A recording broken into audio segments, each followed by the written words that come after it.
जय हिंद प्यारे साथियों, कैसे हैं आप लोग। स्वागत है आप सभी का आपके प्यारे चैनल टॉपर्स फोरम पे। तो साथियों, आज हम आप सभी के लिए बहुत ही बेहतरीन टॉपिक लेकर आए हुए हैं जो कि आपके कंफ्यूजिंग वर्ड से रिलेटेड है।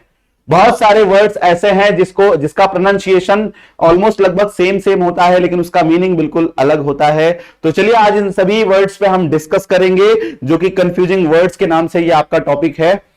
चलिए, जिसमें देखिएगा सबसे पहला वर्ड आपका यहां पे है। पहला वर्ड आपका यहां पे है कॉप्स, दूसरा है कॉप्स। दोनों का स्पेलिंग सबका देखिएगा बिल्कुल अलग अलग है। ये आपका कर्कस है। इस तरीके से देखिएगा, सबसे पहला यहां पे जो वर्ड है कॉप्स, जिसका मीनिंग क्या होता है, जिसका मीनिंग होता है अ डिवीजन ऑफ आर्मी। किसी भी सोल्जर में जो आपके जैसे आर्मी में अलग अलग पार्ट्स बटे होते हैं, अलग अलग बटालियन को बांटा होता रहता है, तो उसमें अ डिवीजन ऑफ आर्मी को ही कहा जाता है कॉप्स कहा जाता है। जैसे एनसीसी का फुल फॉर्म आप लोग जानते होंगे, तो एनसीसी में नेशनल कैडेट कॉप्स कहा जाता है उसमें। तो कॉप्स का मतलब आपको समझ में आया, जो कि ये एक तरीके से सेना से रिलेटेड है। ठीक है ना, सेना के अलग अलग टुकड़ों का एक अलग अलग नाम दिया गया है। बात समझ में आया, तो वो आपका हो जाता है कॉप्स। अगला आपका कॉप्स है CORPSE। इस कॉप्स का मतलब होता है मृत शरीर। क्या होता है? मृत शरीर होता है। डेड बॉडी कहा जाता है मेरे भाई, वो इंसान का डेड बॉडी होना चाहिए। लेकिन अगर वो जो डेड बॉडी है वो इंसान का ना होके, ह्यूमन बींग्स का ना होके, वो एनिमल का है, तो याद रखना उसको हम लोग बोलते हैं कार्कस बोलते हैं। क्या बोलते हैं? कार्कस बोलते हैं। कार्कस का मतलब क्या होता है? किसी बड़े जानवर का मृत शरीर जो होता है, मतलब जिसे इंग्लिश में हम कहेंगे the dead body of large animal. बड़े जानवर का जो एक तरीके से डेड बॉडी होता है उसको क्या कहा जाता है? कार्कस कहा जाता है। और इंसानों का जो मृत शरीर, इंसानों की जो लाश होती है, उसको क्या कहा जाता है?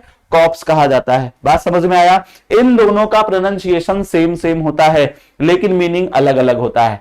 अगले पे आ जाओ भाई। अगला वर्ड आपका है डिसेंट।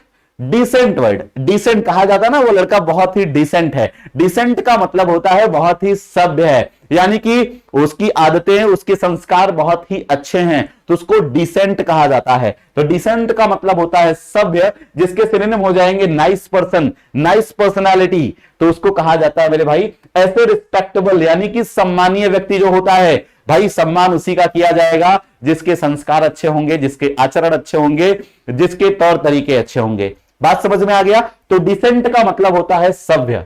ठीक है, अगला वर्ड है आपका, इसे डेसेंट पढ़ा जाता है। ये डिसेंट होता है, ये डेसेंट होता है। तो डिसेंट का मतलब सभ्य होता है, लेकिन DESCENT अगर ये दिया जाए तो इसका मतलब ढलान होता है।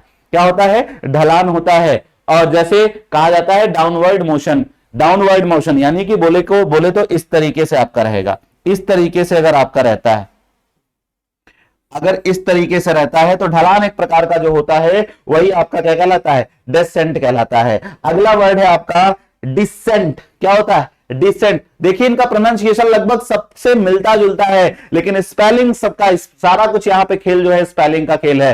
तो यहाँ पे देखिएगा, यहाँ पे जो वर्ड आपका है DISSENT, अगर ये रहेगा इसका मतलब होता है मतभेद, यानी कि सबके अलग अलग जब ओपिनियन होते हैं, सबके विचार जब अलग अलग होते हैं, तो उसे क्या कहा जाता है? डिसेंट कहा जाता है। स्पेलिंग को ध्यान दीजिएगा मेरे भाई, पहले में DECENT रहेगा तो डिसेंट का मतलब सभ्य होता है, और DESCENT अगर रहेगा तो उसका मतलब ढलान होता है, स्लोप होता है। अगला अगर DISSENT रहेगा तो इसका मतलब होता है डिफरेंट ओपिनियन, अलग अलग विचार होते हैं, जिसे कहा जाता है मतभेद कहा जाता है। बोलो भाई, क्लियर है कि नहीं? अगर क्लास पसंद आए मेरे भाई, क्लास को अच्छे से लाइक करिएगा, और चैनल पे अगर नए हो तो चैनल को जरूर सब्सक्राइब करके रख लीजिएगा, क्योंकि आने वाली हर एक वीडियो ताकि आपके पास पहुंचता रहे। चलो भाई, अगले पे चलते हैं। तो 2 पॉइंट्स आपको अच्छे से क्लियर हो गए होंगे। स्पेलिंग का देखते रहिएगा, स्पेलिंग चेंज होगा, मीनिंग बिल्कुल बदल जाएगा, क्योंकि कंफ्यूजिंग वर्ड हमें यही सिखाता है, सतर्क रहना है मेरे भाई। आ जाओ, अगले पे चलते हैं। तीसरा पॉइंट आपका क्या है? तीसरा पॉइंट है आपका कॉन्सियस। कॉन्सियस का स्पेलिंग देखिएगा CONSCIOUS। कॉन्सियस का मतलब होता है जो कॉन्सियस रहता है, कॉन्सियस माइंड कहा जाता है, गंभीर व्यक्ति जिसे कहा जाता है, यानी कि जो किसी चीज के बारे में जान समझ कर ही चीजों को करता है, बहुत ही गंभीरता से चीजों को करता है, तो उसका मीनिंग होता है अवगत का मतलब किसी चीज को जानना। तो कॉन्सियस का मतलब होता है किसी चीज को जानना। ये आपको समझ में आ गया। स्पेलिंग ध्यान रखिएगा, CONSCIOUS, ये आपका होता है कॉन्सियस। क्लियर है? गंभीर जिसे कहा जाता है, जो चीजों को जानकर चलता है। अगला आपका क्या है? अगला है आपका कॉन्सेंसियस। कॉन्सेंसियस का मतलब क्या होता है? कभी एग्जाम में अगर आ जाता है तो इसका आंसर सोच समझ कर दीजिएगा, क्योंकि थोड़ा सा स्पेलिंग में आपका थोड़ा सा अलग डिफरेंट होता है। देखिएगा यहां पे कॉन्सेंसियस का मतलब क्या होता है? कॉन्सेंसियस का स्पेलिंग एग्जाम में पूछा जाता है। स्पेलिंग क्या होगा? CONSCIENTIOUS। कॉन्सेंसियस का मतलब होता है जमीर वाला व्यक्ति, यानी कि जो अपने काम के प्रति बहुत ज्यादा एक्टिव रहता है, जो अपने with a sense of duty, जो अपने ड्यूटी के लिए बिल्कुल जमीर, जिसके अंदर एक जमीर होता है, जमीर बोले तो जो अपने काम के प्रति बहुत ही ईमानदार होता है। ठीक है, तो उस तरीके से कॉन्सेंसियस का मतलब होता है जमीर वाला व्यक्ति। बात क्लियर है? अगले पे आते हैं। अगला पॉइंट आपका है कंप्लेन, और दूसरा आपका होता है कंप्लेंट। कंप्लेन और कंप्लेंट में सिर्फ टी का फर्क होता है मेरे भाई, टी का फर्क होता है। याद रखना, एग्जाम में पूछा जाने वाला क्वेश्चन है कि कंप्लेन और कंप्लेंट में कौन कौन से पार्ट्स ऑफ स्पीच होते हैं। तो अगर याद रखना मेरे भाई, यहां पे अगर लास्ट में टी आ जाए, अगर लास्ट में टी आ जाएगा तो याद रखना ये आपका नाउन वर्ड होता है। क्या होता है? नाउन वर्ड होता है। और इसका मीनिंग क्या होगा? कंप्लेंट का मतलब होता है शिकायत, जो कि एक नाउन वर्ड है। क्लियर है? और कंप्लेन जब हम लोग इसका सेकंड फॉर्म बनाते हैं या थर्ड फॉर्म लगाते हैं तो कंप्लेन में ही ईडी लगाते हैं। और आपको पता है सेकंड और थर्ड फॉर्म किसका बनता है? तो वो बनता है वर्ब का। कंप्लेन का मतलब होता है शिकायत करना। क्या होता है? शिकायत करना। तो कंप्लेन जो वर्ब होता, कंप्लेन जो वर्ड होता है एक प्रकार का ये वर्ब होता है, लेकिन कंप्लेंट जो वर्ड होता है जब टी लग जाता है वो एक नाउन वर्ड होता है। मेरे भाई क्लियर है कि नहीं क्लियर है? आ जाओ भाई, इसके कुछ थोड़ा सा हम जानते हैं और ब्रीफ में। कंप्लेन का मतलब शिकायत करना। कहा जा रहा है to say that something is wrong और नॉट सेटिस्फैक्टरी। तो कुल मिला के किसी को अगर आपसे दिक्कत है, कोई आपसे संतुष्ट नहीं है, तो शिकायत करने को एक प्रकार से क्या कहा जाता है? कहा जाता है कंप्लेन करना। एक प्रकार का एक वर्ब होता है। और कंप्लेंट वर्ड जो होता है आपका, इसमें इसका मतलब होता है शिकायत, जो कि एक प्रकार का क्या होता है? नाउन होता है। ठीक है, और ये रिपोर्ट ऑफ प्रॉब्लम, किसी भी समस्या के लिए जो रिपोर्ट करा जाता है वो कंप्लेंट होता है। कंप्लेन नहीं, कंप्लेन का मतलब शिकायत दर्ज कराना, शिकायत दर्ज कराना, लेकिन सिर्फ शिकायत को कंप्लेंट कहा जाता है। आ जाओ भाई, आई होप क्लियर हो गया होगा। अगले पॉइंट पे चलते हैं। अगला पॉइंट आपका क्या है? कॉम्प्लीमेंट और कॉम्प्लीमेंट दोनों को वही पढ़ा जाता है मेरे भाई। कॉम्प्लीमेंट दोनों सेम है, स्पेलिंग थोड़ा सा अलग अलग है। एक में आई लग जाता है, दूसरे में ई लग जाता है। जैसे देखना यहां पे COMPLE है, COMPLI है। आई और ई का ही डिफरेंस है, तो इन दोनों का मतलब समझना क्या होता है। जब ई वाला आपका स्पेलिंग आ जाएगा, यानी कि कॉम्प्लीमेंट में जब ई लगा रहेगा, तो इसका मतलब होता है पूरक, जो किसी भी सेंटेंस के, जो किसी भी चीज को पूरा करने के लिए प्रयोग किया जाता है। देखो यहां पे लिखा गया अलग से, अ थिंग दैट कंप्लीट और इंप्रूव। जब किसी चीज को हमें कंप्लीट करना होता है तो वहां पे कॉम्प्लीमेंट का ही यूज किया जाता है। या add to something in way of improves, यानी कि किसी चीज को अगर हम अच्छे से डिस्क्राइब करना चाह रहा हूं तो उसमें अगर किसी चीज की कमी हो रही है तो वहां पे जिस चीज का यूज किया जाता है पूरा करने के लिए, वही आपका होता है कॉम्प्लीमेंट होता है। अगला आपका है यहां पे, ये वाला कॉम्प्लीमेंट कब होगा? जैसे मान लीजिए कोई आपको कोई भी चीज बना के अगर खिलाता है, मान चलिए कोई भी इंसान अगर कोई भी चीज आपको बना के खिलाता है तो आप उसकी तारीफ किए कि भाई आपने बहुत अच्छा बनाया है, तो फिर अगला बंदा क्या बोलेगा? जो आपको बना के वो चीज खिलाया है, तो अगला बंदा ये कहेगा thanks for your compliment. Thanks for your compliment, इसका मतलब क्या होता है? यानी कि धन्यवाद तारीफ करने के लिए। तो अगला जो वहां पे कॉम्प्लीमेंट वर्ड यूज कर रहा है, कॉम्प्लीमेंट का मतलब ही होता है तारीफ, यानी तारीफ करने के लिए धन्यवाद। तो कभी भी अगर कॉम्प्लीमेंट में आई आता है तो उसका मतलब तारीफ होता है, और कभी भी ई आ जाएगा तो उसका मतलब पूरक होता है। बोलो भाई क्लियर है कि नहीं क्लियर है? चलो क्लियर है कि नहीं क्लियर है? रिमार्क ऑफ एडमायरेशन इस तरीके से होता है भाई। तो दोनों आपको क्लियर हो गया होगा, पूरक और तारीफ। आ जाओ, अगला वर्ड है कस्टम। कस्टम का मतलब होता है रीति रिवाज, जिसे सामाजिक नियम कहा जाता है। कस्टम का मतलब होता है रीति रिवाज, जिसे सामाजिक नियम कहा जाता है। अच्छा आप लोग बताइए, अगर कस्टम में हमने एस लगा दिया, कस्टम में अगर हमने एस लगा दिया तब क्या बन जाएगा? कस्टम्स आप लोग जानते होंगे, जितने भी लोग एसएससी की तैयारी कर रहे हैं, कस्टम्स ऑफिसर बनेंगे। कस्टम्स ऑफिसर का मतलब क्या होता है? तो कस्टम्स जो होता है इसका जो मीनिंग होता है वो हिंदी में मीनिंग होता है सीमा शुल्क। क्या होता है? सीमा शुल्क होता है। इनकम टैक्स डिपार्टमेंट में एक प्रकार का होता है, तो ये आपका हो जाएगा कस्टम्स। ठीक है भाई। तो कस्टम का मतलब होता है रीति रिवाज या सामाजिक नियम कहा जाता है, जिसे सोशल यूजेस कहा जाता है। और हैबिट का मतलब क्या होता है? हैबिट का मतलब आदत होता है।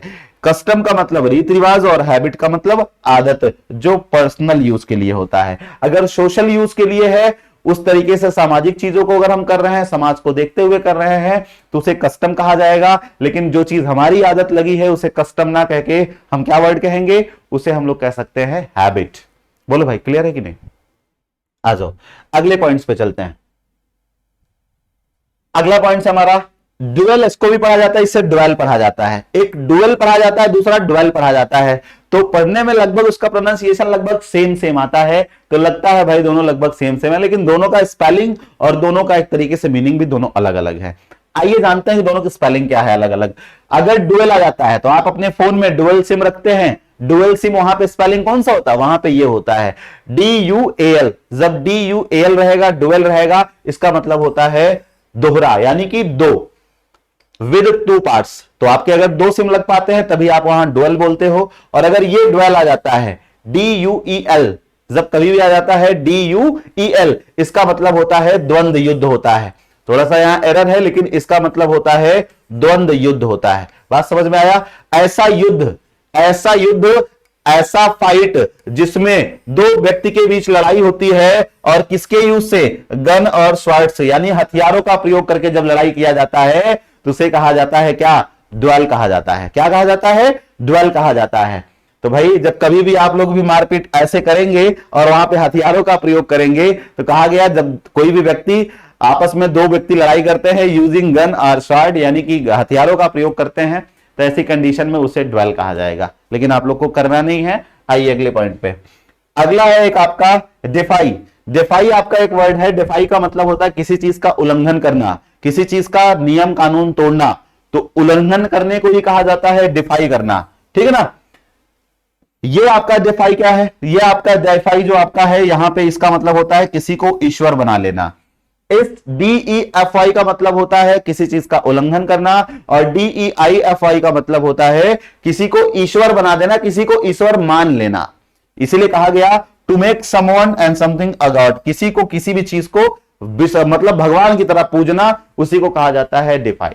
बोलो भाई, क्लियर है कि नहीं क्लियर है? तो दोनों वर्ड लगभग बोलने में सेम सेम होते हैं, लेकिन दोनों के स्पेलिंग अलग अलग होते हैं, दोनों के अलग अलग मीनिंग भी होंगे। चलो भाई अगले पॉइंट्स पे चलते हैं। अगला पॉइंट हमारा डिफेस और इफेस। डिफेस ये सिनोनिम भी होता है, किसका होता है जरा बताइए हमें? डिफेस जो होता है ये सिनोनिम भी होता है या अपोजिट वर्ड होता है, किसका होता है?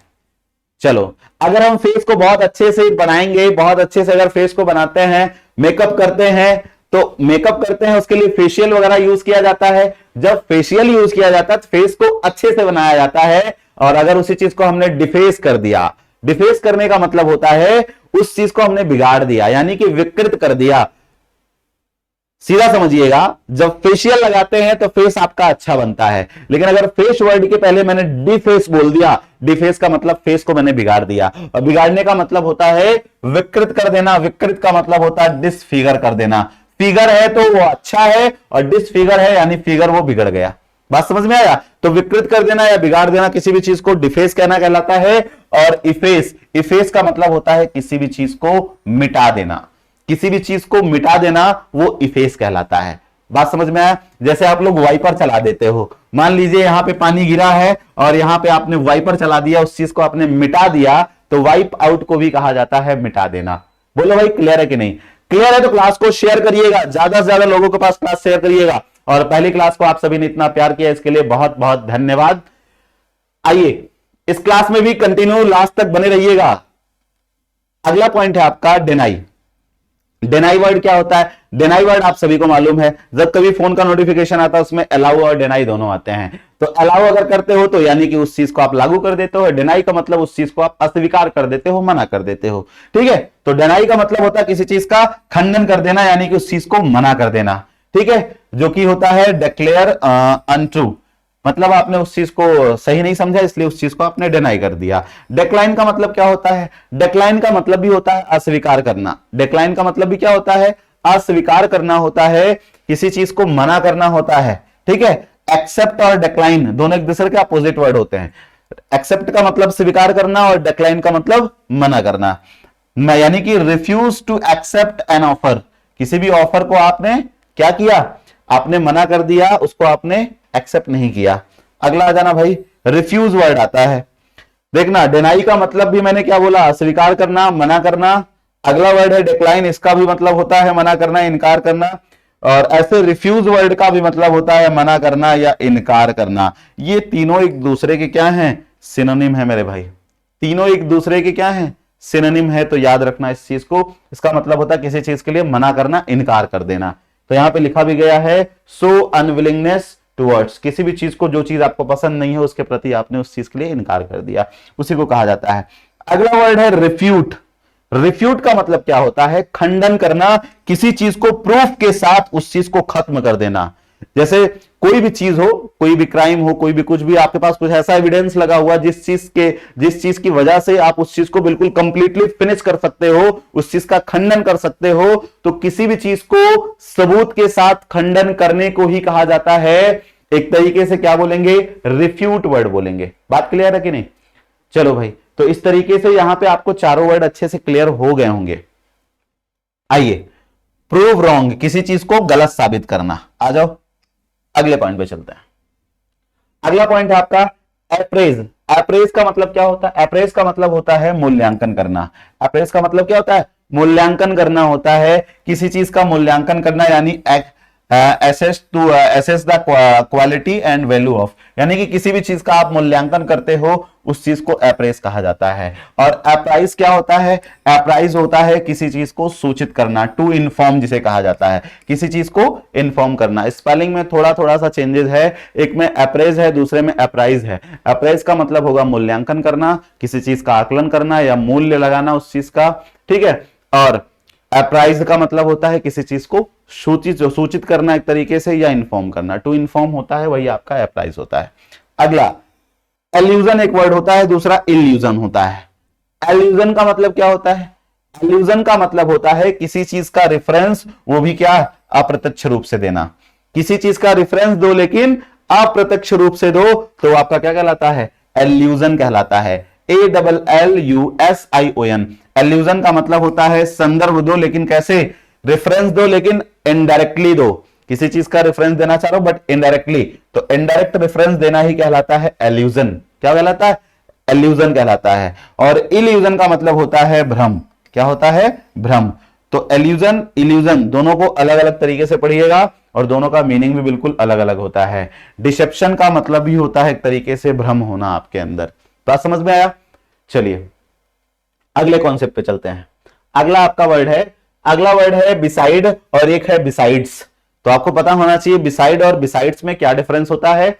अगर बिसाइड में, ध्यान से समझना है यहां चीजों को, यहां पे लिखा गया है बिसाइड, जब दिया रहेगा साइड, जब दिया रहेगा साइड, तो साइड का मतलब बोलते नहीं बगल में, बोलते ना भैया साइड हो जाइए, यानी बगल में हो जाइए। तो साइड का मतलब याद रखना, जब साइड होगा तो बगल में, और जब साइड के साथ एस एक्स्ट्रा में लग जाएगा तो याद रखिएगा किसी चीज के अलावा, यानी कि कुछ चीजें एक्स्ट्रा जब ली जाती हैं।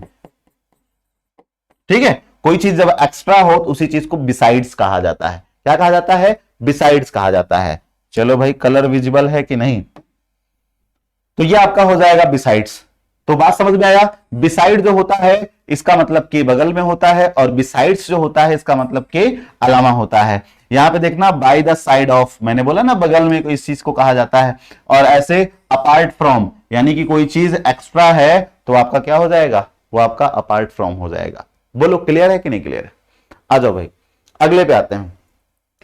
ये ब्रिडल होता है और ये ब्राइडल होता है। ब्रिडल और ब्राइडल में क्या डिफरेंस होता है? ब्रिडल का मतलब होता है लगाम। ब्रिडल का मतलब क्या होता है? लगाम। लेकिन अगर ब्राइडल रहेगा, ब्राइडल लहंगा जैसे बोला जाता है, तो ब्राइडल का मतलब होता है दूल्हा या दुल्हन से संबंधित होता है। बात समझ में आया? दूल्हा या दुल्हन से संबंधित रहेगा तो वहां पे ब्राइडल वर्ड का यूज करेंगे। ठीक है, इस तरीके से आपका हो जाता है। जैसे लगाम, लगाम को हम लोग और क्या कह सकते हैं, लगाम को हम लोग कह सकते हैं हेड गियर कह सकते हैं, हेड गियर ऑफ हॉर्स। जो घोड़े की लगाम होती है हेड पे जो लगी होती है, जिसको पकड़ के हम लोग बैठते हैं, उसी चीज को कहा जाता है क्या, उसी चीज को कहा जाता है ब्रिडल कहा जाता है। बोलो भाई, कोई यहां पे दिक्कत है? अगर कोई दिक्कत हो तो बताना भाई। आयोग कोई दिक्कत, मैं तो छोड़ ही नहीं रहा हूं भाई, एक एक चीज क्लियर करके खत्म कर दे रहा हूं। ठीक है, आ जाओ। तो ब्राइडल जो होगा ये दूल्हे से संबंधित होगा, यहां पे लिखा भी गया related to bride bride groom. ठीक है, तो याद रखना भाई, ब्राइड और ब्राइडल। चलो अगले कॉन्सेप्ट पे आते हैं। अगला कॉन्सेप्ट अपना आपका क्या है, यहां पे एक है कोर्स, इसे भी कोर्स कहा जाता है, ये भी कोर्स है, ये भी कोर्स है, लेकिन जब COARSE होगा तो इस कोर्स का मतलब होता है भद्दा, कोई चीज मोटा हो, कोई चीज समतल नहीं हो। बात समझ में आया? तो कोर्स COARSE अगर ये स्पेलिंग दिया रहेगा तो इसे कोर्स पढ़ा जाता है और इसका मीनिंग होता है भद्दा। क्लियर है कि नहीं? लेकिन अगर ये वाला कोर्स दिया रहेगा तो जो आप लोग कोर्स पढ़ रहे हो उस पाठ्यक्रम को कहा जाता है। तो किसी भी एक तरीके से किसी भी चीज का जो कोर्स होता है, पाठ्यक्रम होता है, उसी चीज को हम कोर्स कहते हैं। उसका जो स्पेलिंग होता है COURSE होता है। ठीक है, यहां पे लिखा गया लाइन ऑफ एक्शन होता है। बात क्लियर है? आ जाओ अगले पॉइंट्स की बात करते हैं। अगला पॉइंट आपका क्या है, 16 नंबर देखिएगा। एक वर्ड होता है कॉन्फिडेंट। क्या होता है? कॉन्फिडेंट। और दूसरा वर्ड आपका होता है कॉन्फिडेंट। तो कॉन्फिडेंट और कॉन्फिडेंट में क्या डिफरेंस होता है, जरा दोनों में समझना। कॉन्फिडेंट जो होता है उसे कहा जाता है राजदार। क्या कहा जाता है? राजदार। जिसका मतलब यहां पे समझना आप, a person who is interested with secret. किसी चीज को राज रखने वाला जो व्यक्ति होता है, राज को राज बनाने वाला जो होता है, वही आपको क्या होता है, उसी को क्या कहा जाता है? कॉन्फिडेंट कहा जाता है। क्या कहा जाता है? कॉन्फिडेंट कहा जाता है।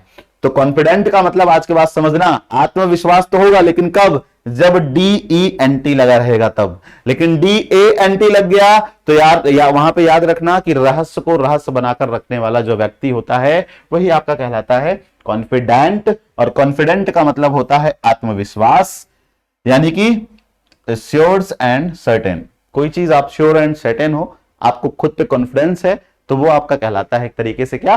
कॉन्फिडेंस कहलाता है। बोलो भाई, यहां तक क्लियर हो गया कि नहीं हो गया? अगले पॉइंट्स की बात करते हैं।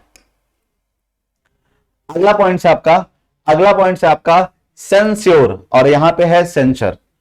सेंस्योर और आपका सेंस्योर दो वर्ड आपके यहां पे हैं, तो दोनों को समझना। अगर आ जाएगा सेंस्योर, लास्ट में श्योर लग जाए, सेंस्योर लास्ट में श्योर लग जाए, तो इसका मतलब हो जाता है क्या? निंदा करना। क्या होता है? निंदा करना। और अगर सेंसर वर्ड आ गया तो सेंसर वर्ड का मतलब होता है प्रतिबंधित करना, किसी चीज पर रोक टोक लगाना। क्लियर है कि नहीं? किसी चीज पर रोक टोक लगाने को सेंसर कहा जाता है।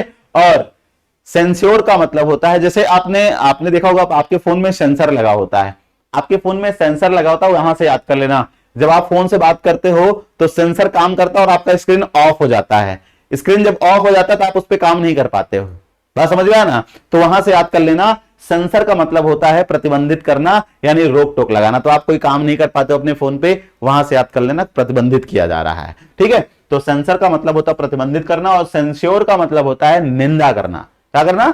निंदा करना, जिसे कहा जाता है क्रिटिसाइज करना। किसी को अगर हम सेंस्योर कर रहे हैं यानी कि क्रिटिसाइज कर रहे हैं, निंदा कर रहे हैं। अगला है आपका यहां पे प्रतिबंधित करना, जिसे कहा जाता है official licence of film ETC।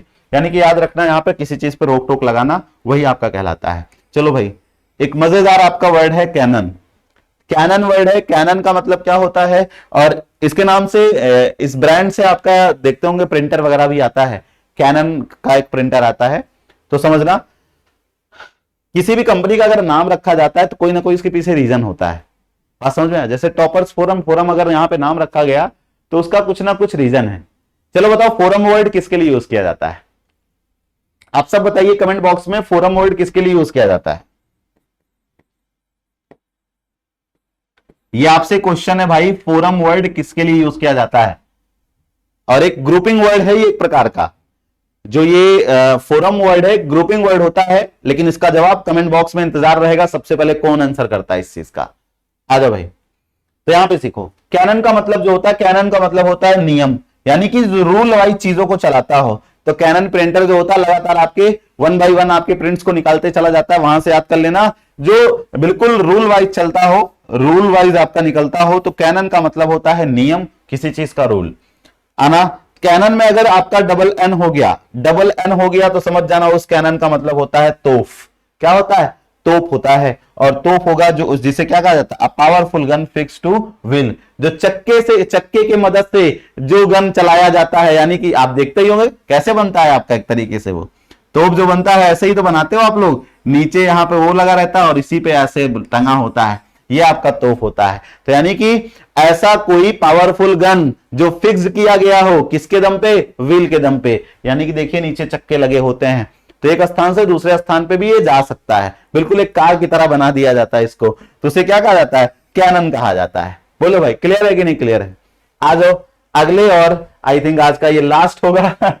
अगला आपका वर्ड है एंटिक्स। क्या वर्ड है? एंटिक्स वर्ड है। और आपका अगला वर्ड है एंटिक्विस।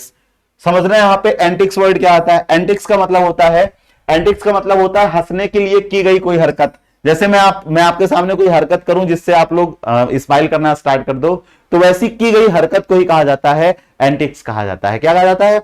एंटिक्स कहा जाता है। ठीक है, हैविंग टू मोरल सेंस। हाँ, तो याद रखना यहां पे जो हंसने के लिए किया गया कोई भी कार्य जो होता है, किया गया कोई भी हरकत होता है, उसी को एंटिक्स कहा जाता है। और एंटिक्वेस कहा जाता है किसको? प्राचीन कला की जो वस्तुएं होती हैं, प्राचीन काल की जो वस्तुएं होती हैं, उसी को ही कहा जाता है क्या? उसी को एंटिक्वेस कहा जाता है। तो दोनों वर्ड याद रखना है भाई, एंटिक्स और एंटिक्वेस। एंटिक्स का मतलब हंसने के लिए की गई कोई एक्टिविटी, और एंटिक्वेस का मतलब होता है प्राचीन काल की वस्तुएं। बोले भाई, क्लियर है कि नहीं क्लियर है? क्लियर है कि नहीं? आ जाओ भाई, अगले क्वेश्चन पे चलते हैं। अगला आपका यहां पे वर्ड है अमोरल। अगला वर्ड है आपका अमोरल, और यहां पे दिया गया है इमोरल। अमोरल और इमोरल में क्या डिफरेंस होता है? तो यहां पे समझना, अमोरल वर्ड जो होता है, मतलब जो मोरल होता है वो यानी कि कोई पॉलिसी के अकॉर्डिंग चलता है। ठीक है, जैसे कि आप लोग मोरल साइंस पढ़ते हो, जिसे नीति शास्त्र कहा जाता है, जिसमें पॉलिसीज को आप पढ़ते हो, समाज की क्या क्या चीजें होती हैं जिसको फॉलो करनी पड़ती हैं। तो मोरल अगर रहेगा तो वो नीति होता है, और अगर अमोरल हो गया तो नीतिहीन हो जाएगा, जिसमें कोई पॉलिसी नहीं है, जैसे तैसे मन कर रहा है वैसे अपना काम कर रहे हैं। तो हर एक चीज के पीछे अगर कोई पॉलिसी लगती है तो आपका मोरल होता है, पॉलिसी नहीं होती है तो आपका अमोरल हो जाता है। तो अमोरल का मतलब हो जाएगा मेरे भाई जो आपका नीतिहीन होता है, किसी पॉलिसी से नहीं चलता है, डायरेक्ट ट्रिक लगाना स्टार्ट कर देते हैं। ठीक है, और अगर कभी भी इमोरल वर्ड आ जाता है तो इमोरल का मतलब हो जाता है अनैतिक। क्या हो जाता है? अनैतिक हो जाता है। बोलो भाई, तो आज का ये क्लास आपका यहीं तक रहेगा। टॉप आपके 20 कंफ्यूजिंग वर्ड्स रहे। बताइएगा क्लास कैसी लगी, और जो आपके ये वर्ड्स रहे आपके पढ़ने में बिल्कुल सेम लगभग लगते हैं, स्पेलिंग दोनों अलग अलग सबके होते हैं, सबके मीनिंग भी अलग अलग होते हैं। तो चलिए दोस्तों, अगर इस चैनल पे नए हो तो चैनल को सब्सक्राइब करिएगा, ज्यादा से ज्यादा लोगों के पास शेयर करिएगा, और कमेंट बॉक्स में जरूर बताइएगा क्लास कैसी लगी। और आपका कमेंट्स हमारे लिए कहीं ना कहीं कॉन्फिडेंस का काम करेगा। अगर आप जिस तरीके से कमेंट्स करते हो हम उस तरीके से मोटिवेट होते हैं, उस तरीके से हमारा कॉन्फिडेंस बढ़ता है। तो आपके कमेंट्स का जरूर इंतजार रहेगा, और चैनल को कम से कम 2 लोगों के पास जरूर शेयर करिएगा। मिलते हैं नेक्स्ट वीडियो में, तब तक के लिए जय हिंद, जय भारत, वंदे मातरम।